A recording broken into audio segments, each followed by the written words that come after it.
All right, hello and welcome to the Middle East Forum Speaker Webinar Series and Podcast. I'm Stacey Roman and I will be moderating this discussion today. We are pleased to have Bing West, who has been embedded on the front lines for years in Iraq and Afghanistan, and author of a dozen books about U.S. wars, including his latest book, The Last Platoon, join us to discuss how the Afghanistan War, what lessons. Bing will speak for 15 minutes, then open it up for questions. Should you wish to ask a question, please use the Q&A box located at the bottom of your screen to type your question.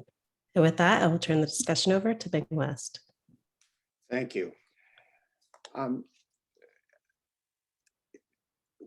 a grunt. All my life, I've been on battlefields. I was the Assistant Secretary of Defense for International Security, but really what I bring to this subject is the frontline view. I fought for many years in Vietnam, wrote 3 books about that. Then I wrote 3 books about Iraq after embedding with our forces there for many years. Then I wrote 3 books about Afghanistan while embedding with our forces there for many years.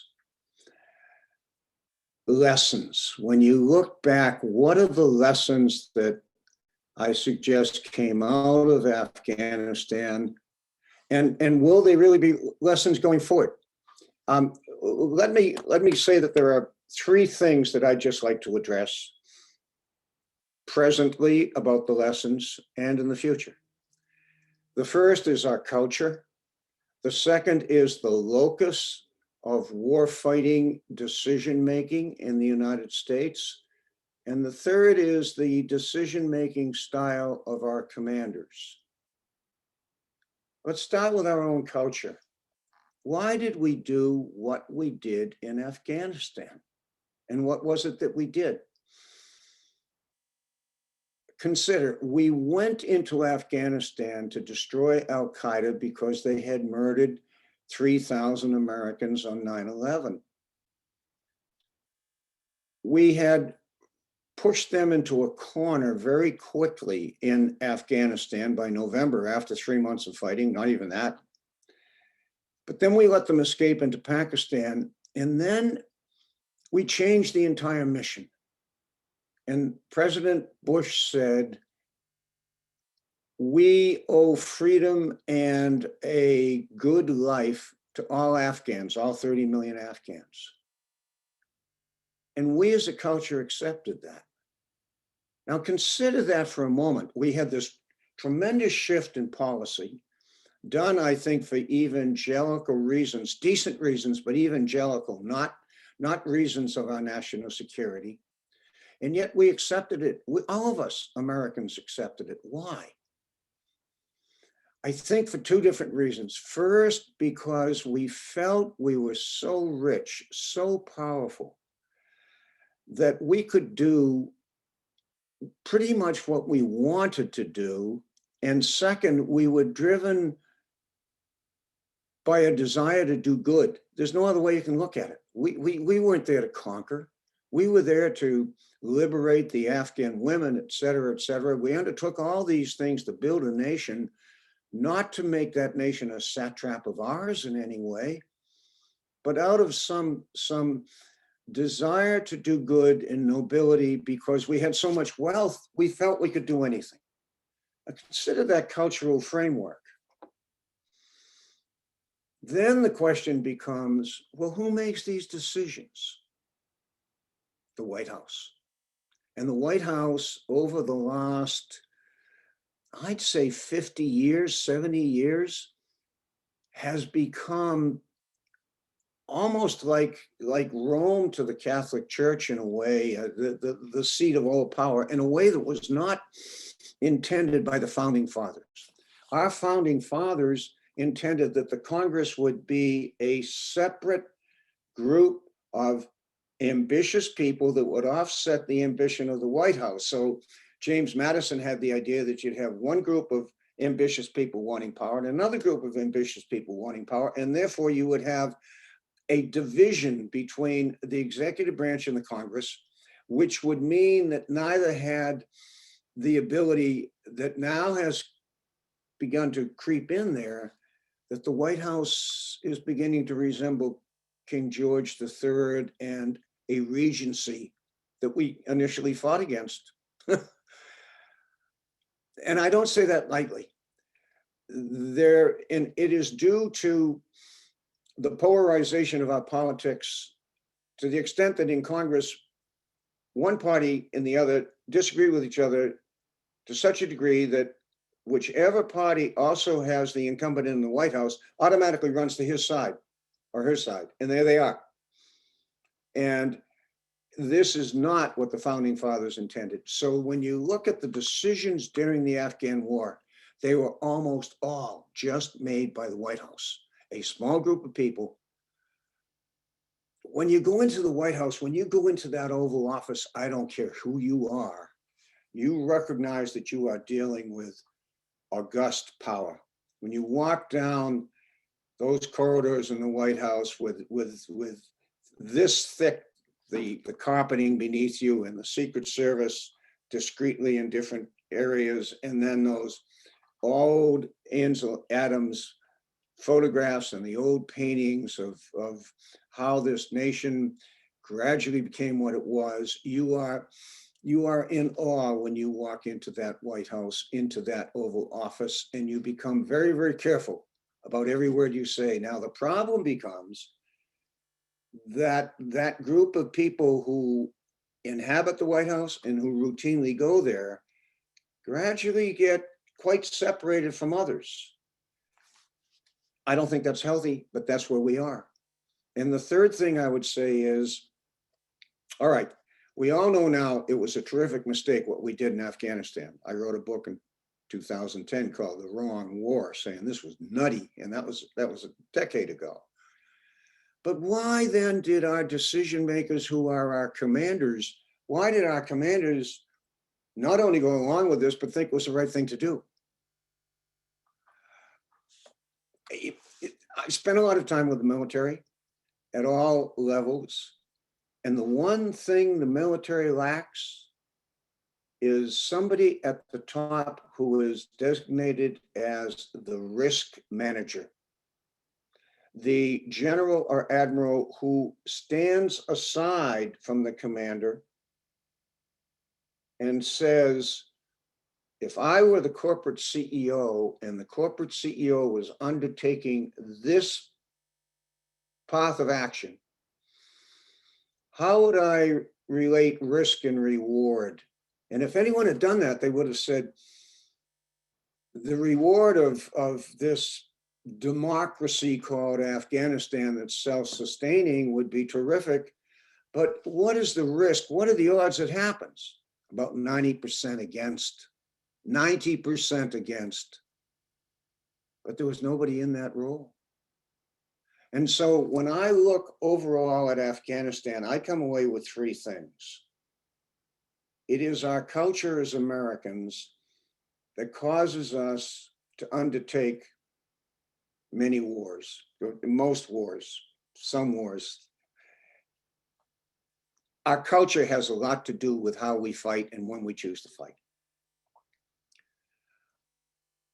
Our White House has become too powerful. There is no countervailing body to give advice and consent. And our commanders do not have one among them who is told to stand aside and be the risk manager and tell the commander when the risk far, far is too great that he's taking. Those are my three conclusions. Now let me look ahead a little bit. We're talking about 2021. Within the next 2 decades, the white Americans of European descent, like me, will be a minority in America. We will undertake in the next 2 decades a monumental change in our basic culture in ways that no nation has done before. By the mid-2040s, that's not that far. Remember, we started Afghanistan, 20 years have gone by like that. The next 20 years will go by, I'll be gone, but many of you will still be here, most of you. we're going to be an entirely different country, and we haven't thought how is that going to be, that when you have a majority of your citizens who did not have anything to do with the founding fathers, didn't come out of that tradition, did not come out of the Renaissance, the European tradition at all. How then does our culture shape itself in all matters, but also in the matter of war? I don't know, but that's a vast difference that's about to hit us. And the other thing, when we look at where we're going, we all know we have one major foe, and that's China. We don't quite know what to do about that. We haven't come to grips with it. And when we do, it's going to be within the context of a different culture than the culture we're in today. I would stop my remarks there and just turn it over for questions. Thank you. Wonderful. Thank you so much for your analysis. So we have quite a few questions coming in. The first one from Carl Goldberg. Our military and civilian leaders seem to be abysmally ignorant about the nature of Islam and about the extent to which the doctrines of Islam hold on the hearts and minds of the Afghan population. In your opinion, what role did this ignorance play in the Afghan war disaster? Huge. The degree toward which Islam as a religion is the blazing belief of the Afghan people is something that we, because we're so secular, have a hard time grasping. It made a vast difference. And going forward, that's in our rearview mirror because we've left Afghanistan. We can handle the Islamist terrorists, I believe, but we have something else called Iran. And the extent to which religion permeates Iran, I don't know. I'm just not an expert on it at all. But I can say that after spending a lot of time in Afghanistan, yes, the influence of the mullahs all the way down to every village was much deeper, much more pervasive than we realized. Understood. Thank you. From Terry Rosen, what part of the decision was based on economic goals in Afghanistan and Iraq? Whose economic goals? Our economic goals? Our economic goals, I'm assuming. No, I don't believe in either case. We were just giving away money. It's a good way to go broke.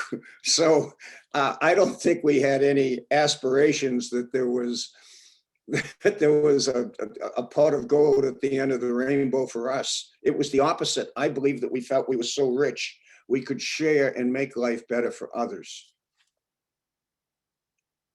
Thank you. From Jeffrey Sheff, do you think that as long as the Taliban controlled in Afghanistan, Al-Qaeda and other dangerous Islamist groups could use that as their base, and therefore our goal of driving out the Taliban was correct?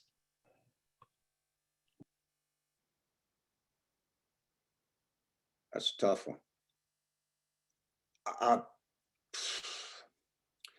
There was a chance right at the beginning in November of 2001, when Mullah Omar was scared, he was in charge of the Taliban, he was scared to death. And he was trying to communicate with us through intermediaries. Secretary Rumsfeld and others said, no, we're not going to negotiate with you.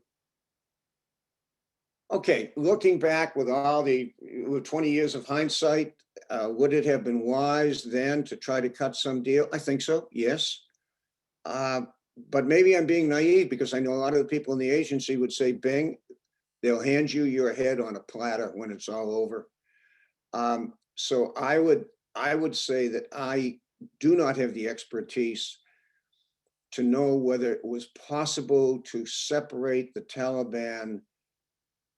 The Taliban are a cancer inside Afghanistan, but they were not a global scourge the way some of the other Islamist terrorists like ISIS would like to be. But is that a distinction without a difference? We're going to find out over the next year, but to a large extent, they're aligned with each other. And I don't know how we could have peeled one off from the other. I don't know. So ultimately, do you think that any goals were achieved? That's from Carrie. When you quit a war, you're a quitter. And that's how the world looks at us. The way other people, the way throughout much of the world, they're looking at this and they're saying, there go the Americans, no guts, no willingness to stick it out. And that's going to come back to haunt us. Nothing ever good comes of quitting on a battlefield, ever. And the ironic thing is, we had two presidents in a row who were, I'm sure both of them would say, not me, but they had some common characteristics. They're extremely hard-headed and believe they're right, period. I believe both of them were wrong, but all of the military said to both of them, don't do it, sir, don't do it. But both of them went ahead and did it. And we won't know fully the consequences of this for some time, but you don't lose publicly in the disgraceful manner we did and walk away and say, oh, that has no effect on us. Oh, yes, it does. Oh, yes, it will. You can see Marines aren't much for quitting.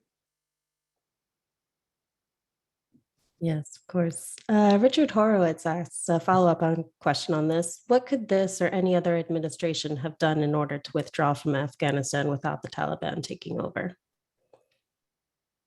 Couldn't be done. But why withdraw from Afghanistan? I mean, that's the thing that puzzles me. In the end, we had gotten it down to where we had, say, 2,500, 3,000 in uniform, 5,000 contractors. That's 8,000, and NATO had about another 8,000. We had 16,000 troops, and we could keep bombing the hell out of them forever. And they couldn't take over the major cities. They had the countryside. I would have continued that indefinitely. The American public weren't upset about it one way or the other. It wasn't a big deal to the American public. It wasn't a big deal to the Congress. But could we have gotten rid of the Taliban? No, we absolutely could not. Am I willing to fight indefinitely and at very low cost? You bet. I mean, when you consider just the airbase alone of Bagram, look where it is. This huge base just south of Russia, just to the east of Iran, and just to the west of China. And you can figure all those countries saying, son of a gun, what are they doing in our backyard? For a small cost, I would have hung on to that forever. Carrie again asked, do you think that the Iraqi and Afghan issue will be repeated? No. I'll tell you what bothers me. Let's get to the big one. Let's get to China. And let's go back to what I said about our culture. Remember, we fought a Cold War for 30 years without blinking about it relative to Russia because we were unified as a country, and there was the Iron Curtain and the notion that Russia was a true antagonist. In many ways, China is a true antagonist. And if China had its way, they would cut off not only Taiwan, they would also cut off Japan. They would change the face of Asia if they could. And so there has to be in our culture a willingness to stay the course in the Pacific the way we stayed the course in Europe. But we're going to have an entirely different culture within 20 years. And whether that same willingness and the body politic will be there, I can't predict, but it's going to be very, very different. And the other thing that's hurtling toward us is that our debt is absolutely unsustainable. But we keep kicking the can down the street. Now, what does that mean within 20 years? It means that we'll have to be paying 4 or 5% interest every year on that debt. That drives out practically all the other discretionary social programs and will put tremendous pressure upon the Pentagon at a time when the entire culture has changed to the extent that, if you ask me, I think we're going to have a much smaller military 20 years from now. We're still going to have an adversary in China, and it will be a fraught situation. Thank you. Speaking of China, an anonymous viewer asked, can you please comment on how you believe the US military can counter the Chinese mindset going towards the changing proportions of the US? Are our best days behind us? Are we expecting the classic 250-year cycle demise of civilizations? 250 years from now, we're all left. But I don't mean to make light of the question. It worries the hell out of me without being able to give you a direct answer. I'll tell you another thing that bothers me about it, though. I mean, it's a legitimate question. But we stood up to the Soviet Union successfully as a nation, as a culture. Do you know what puzzles me now? We say that we understand that a clash with China will basically not be a landmass. It won't be an Afghanistan kind of thing. It won't be our infantry. It will be our aircraft and our surface vessels and our Navy. It'll be a different kind of clash. And it may be small, it may be large. I think it'll be quite different. I think the way in which we're going to get tested at some point will not be with missiles. It will be with digital non-connections, non-connectivity.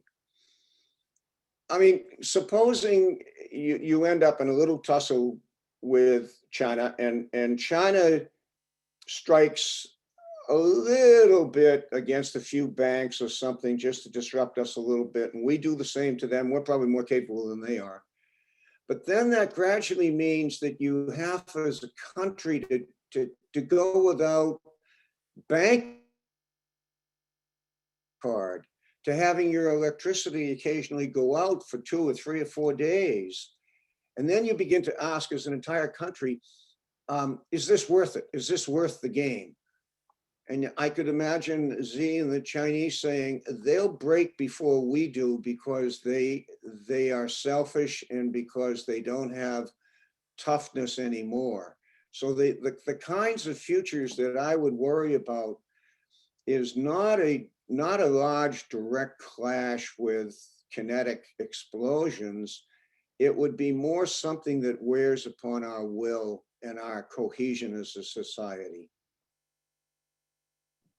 Thank you. So this, the point you raised about there's no risk management leader, Martha Cohen asked, should we adopt what the Israelis have, the 10th man per se, that is charged with taking the opposite view to challenge these serious discussions? I'm not sure. I mean, it's interesting. That's the kind of thing that we should be thinking about. I'm not sure what model comes to mind. That's one. But don't continue with what we're doing. What baffled me, look, 20 years where you had 3 or 4 different chairmen of the Joint Chiefs of Staff. Altogether, you had 20 generals in Afghanistan, and all of them said they were winning. They knew they weren't winning. I mean, there was something inherently wrong with the system where all the 4-stars believe they have to back that one 4-star who was the commander at the time, so that you don't have anyone standing dispassionately apart and saying, wait a minute, are we really going to have a surge over there, which I argued strongly against, to send our soldiers on average once a week into a village in the middle of nowhere with a tribe that's hurtling headlong into the 9th century, and think that we're going to somehow, by our presence, change the culture so that they will reject the Taliban and come over to our side. The whole concept of the nation building and counterinsurgency struck me and others as being just so wrong-headed. I couldn't understand why we continued with it. And many of the general officers are my friends, but it's like you have friends and you agree if there are certain sore subjects, you just don't push at those sore subjects. So because you want to remain friends. But this is one of those. Something is wrong with a system that just goes along that way and ends up losing. And when I hear people like General Milley say things like, well, we have to look at the strategy. Don't give me that. It's the people who were in charge of the strategy. It's people like you. And as long as you have a closed club, certain kinds of people never, ever, ever say a bad word about the other. All senators never say a bad word about another senator because they don't want that coming back at them. Lawyers have that same sort of thing. Doctors, cardinals in the Catholic Church. Certain hierarchies understand that to be a hierarchy, you have to stay together as a hierarchy. And to a large extent, our 4-stars have adopted that kind of attitude. But you don't go and lose a war after 20 years and sort of say, well, it's the strategy, none of us who did something wrong. Therefore, I don't have the solution, but I can say somebody has to look at this darned hard and say, why did you go 20 years and not anyone say that the risk reward was crazy? The risk was 90%, 99%. If anyone had been the risk manager, he would have called timeout very, very quickly.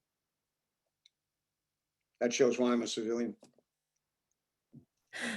Thank you. And to your other point about the White House becoming too powerful, Isaac Cohen asks, on the flip side, true, our founding fathers established that only the Congress can make a declaration of war, but sometimes we have to make a quick decision. Can we really always afford to spend weeks or months discussing the issues before a decision is made to go to war or not? No, but I didn't mean immediate battlefield decisions. I meant something more pernicious.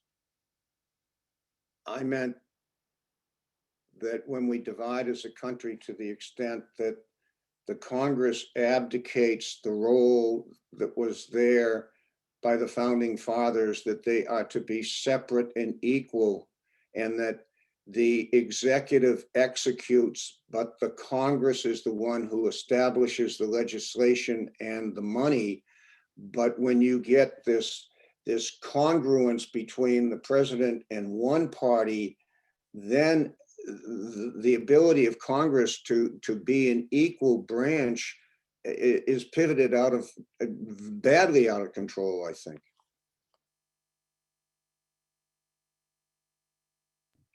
Thank you. Well, we've come to the end anyway at 1:30, so. Yes, very good point. Before we do go, can you tell our viewers where to find some more of your work? I've been researching you quite a bit before this webinar, and it's fascinating. Well, thank you.